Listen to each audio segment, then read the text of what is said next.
Just be happy with who you are. Just be happy with who you are. Just be happy with who you are.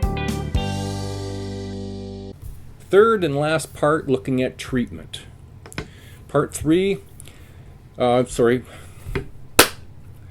Okay, here we are now looking at part 3 of personality disorders and looking at treatment. Therapists from different schools of therapy try to assist people with personality disorders to gain a better awareness of their self-defeating behavior patterns and learn more adaptive ways of relating to others. Despite the difficulties of working therapeutically with these clients, promising results are emerging from the use of relatively short-term psychodynamic therapy and cognitive behavior treatment approaches. And as I've mentioned, sometimes it's a combination of things. The psychodynamic approaches, the promising results that have been reported using structured forms of psychodynamic orientated therapies is treating personality disorders, looking into the past experience for roots of the self-defeating behaviors.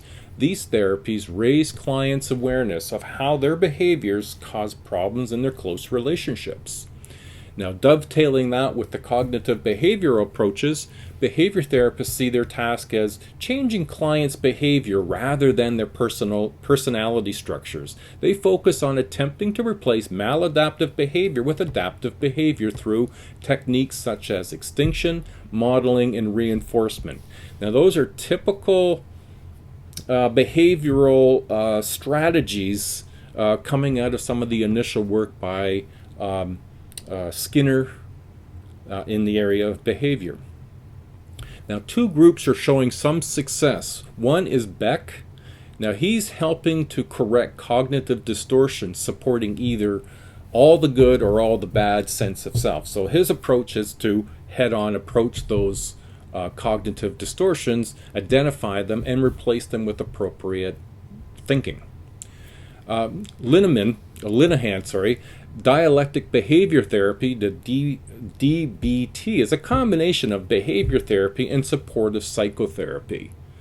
Now, the biological approaches, as you would expect, drug therapy.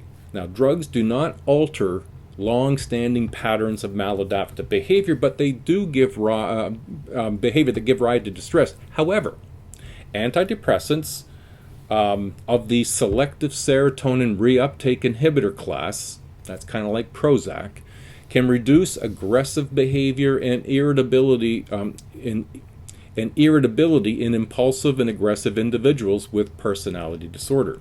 Now, some of the Canadian treatment services, because of the diversity of problem associated with personality disorders, no single theory modality works with all patients.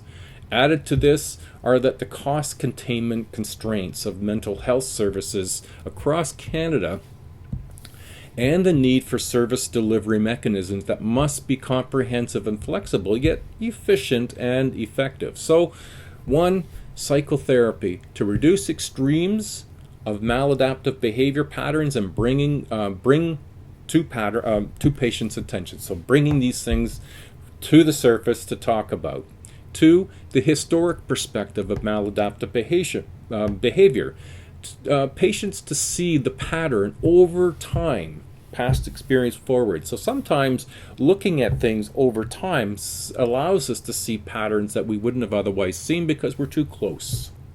And 3, skills to practice alternatives, practicing and more adaptive behavior patterns. So part of the Canadian approach in this cognitive behavior sort of genre is to role play examples and how you can practice skills of the more adaptive, and those can be integrated into oneself. So, relatively quick, some of these groupings of resources are more limited than in others because of the complexity of the disorders. All right, so that completes this week's series of videos. I hope it's been helpful for you. Keep up the good work, and we'll see you in the next week's videos. Bye now.